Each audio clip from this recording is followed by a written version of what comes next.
Appreciate the members' attention and your courtesy. I'd like to invite Representative Stern to the dais. Jerry has served the 80th Legislative District of Blair County for 22 years, having been elected in 1992. He currently serves as chairman of the House Tourism and Recreational Development Committee. Jerry served as the House Republican Caucus Secretary and is a member of House Appropriations, Agriculture and Rural Affairs, Children and Youth, Health, and State Government Committees. Prior to his election to the House, Jerry was Blair County's Prothonotary and Clerk of Courts. He and his wife Susan reside in Martinsburg area. They have 2 children and 2 grandchildren. If I could please have the members' attention. Representative Stern.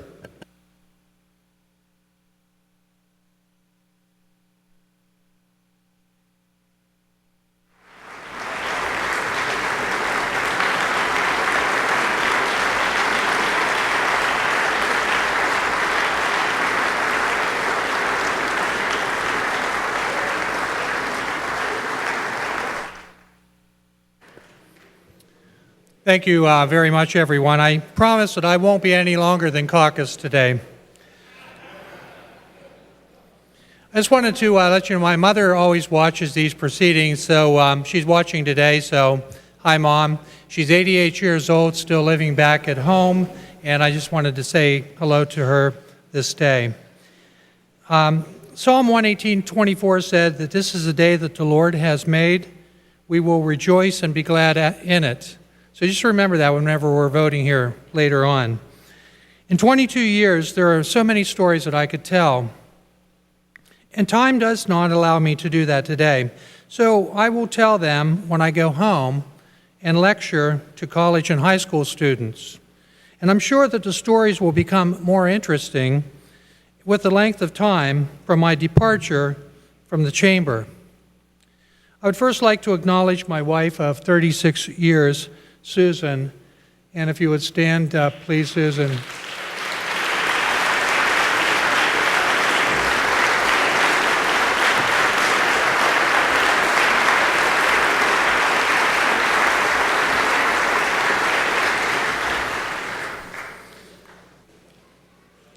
Without her support, I would not be standing before you at this moment.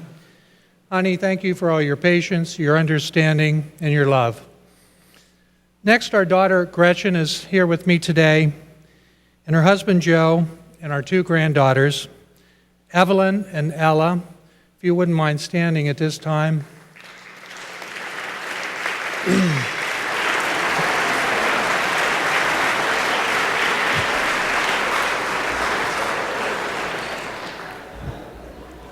And she always steals the show, no matter where we go. Our son just got married over the weekend, and he is in St. Thomas, so he fortunately could not be here today. So we wish him well as also. Our staff, they work for us. They work very hard each day to answer the complaints and then solve the problems that occur within state government. And I'm very blessed and fortunate to have loyal and professional individuals that set a high level of excellence in serving the public. With me today is my district staff. I'll have them all stand, and I'll acknowledge them as Jody Gackigan, Megan Carilla, and former staff members Ray Nickham and J.E.B. Joan Barr.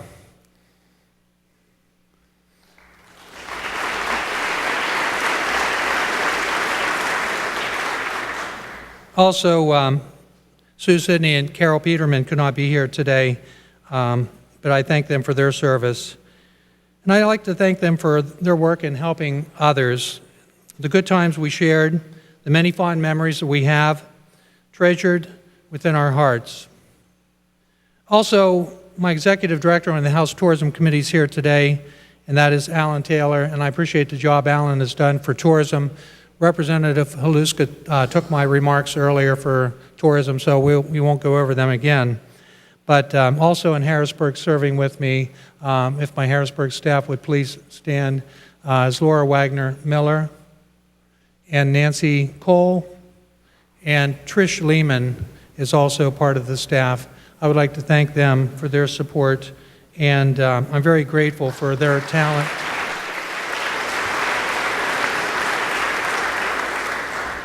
They made each day memorable, and I appreciate their friendship, their loving friendship.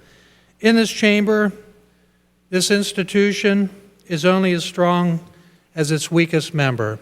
Never forget that. While we may disagree on many issues, I urge each member to consider what we do because it reflects on the whole body. The media only paints a broad brush when reflecting on members of the House and Senate. So always remember, like the gold sheaf that you see surrounding us throughout the Capitol, polish and keep clean the title that you have been given, which is the Honorable So-and-so. When I first arrived, I was amazed at the beauty of this building and over the years began to study it in greater detail. I always kid everyone that I don't want to come back to the Capitol as a lobbyist. I want to come back as a tour guide. Penn's vision for Pennsylvania still holds true to this day. He said, and it is inscribed on the interior of the dome out here, there may be room there for such a holy experiment. For the nations want a precedent, and my God will make it the seed of a nation, that an example may be set up to the nations, that we may do the thing that is truly wise and just. When I would take tours and the guides would tell me that the dome weighed 52 million pounds and stands 272 feet high, I often wondered, who weighed it? And was there a tape measure that long? But if you think about how this Capitol was built without the modern equipment that we have today and the scaffolding and so forth, this building is an amazing, beautiful structure. Treasure it. Many an evening we spend here all night in this chamber debating legislative issues or budgets. I would count the hours as we look up here, representing the circular passage of day and night in Edwin Austin Abbey's mural above us. Then I would fix my eyes behind us here upon the 28 prominent state figures that are behind me. William Penn in the center with Benjamin Franklin and Representative Robert Morris behind him. And the 29th figure, of course, at the top, named the Genius of State. These murals tell a story in this chamber.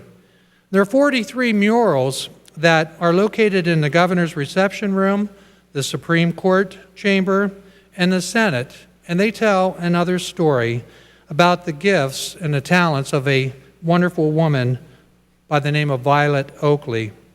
She spent 25 years of her life painting these murals.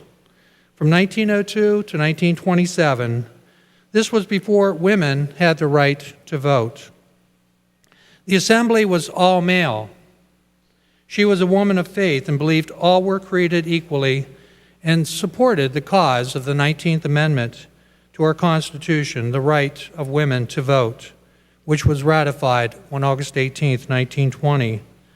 She is an exemplary model to demonstrate what someone can do when the world tells them they cannot. We sometimes ask ourselves, and everyone does, what is our true purpose in life? Who am I? What am I meant to do here? What am I trying to do with my life? These are powerful questions that can be difficult to answer at times. They sometimes surface during major life transitions, such as family strife, job losses, spiritual awakenings, or even the death of a loved one. I feel fortunate to have found my purpose in life. I have that reason to get up in the morning, and it fuels my passion to encourage others into realizing that everyone is unique. There is only one of you.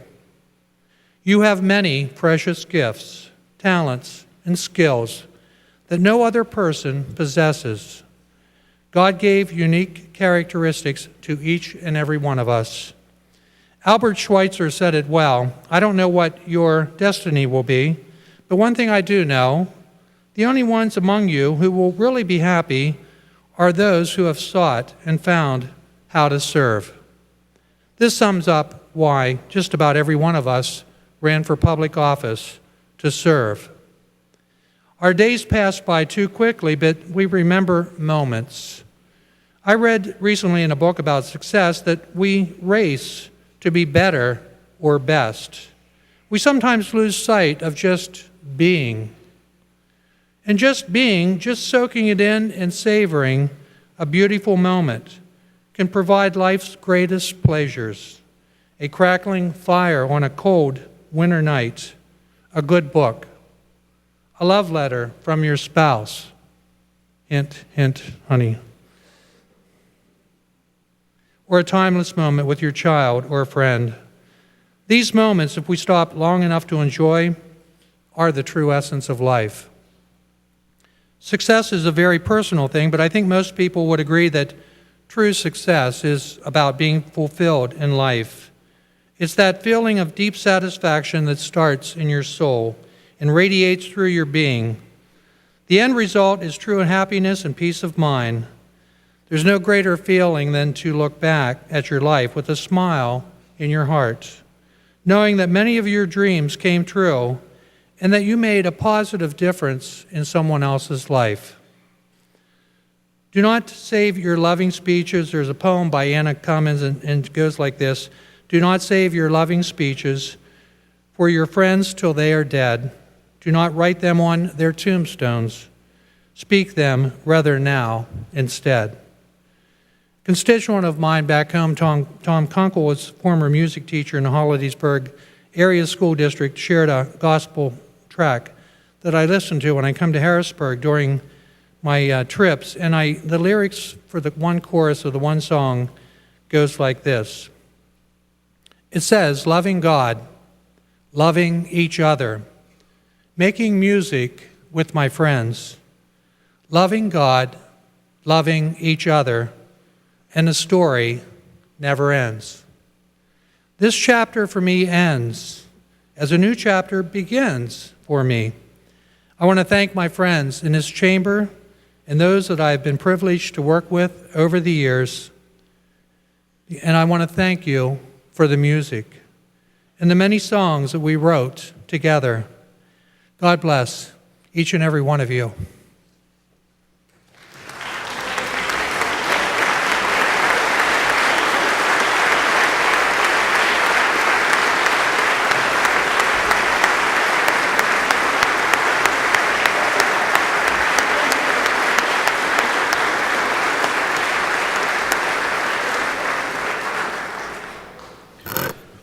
Very well said, Jerry. And we've joked a little bit because you have a different feeling when you initially say you're not running. You get a little bit of a different bounce in your step and a smile on your face. I sometimes introduce myself as one of the happiest people in Pennsylvania, and I know you feel the same about that transitioning from this job that you love.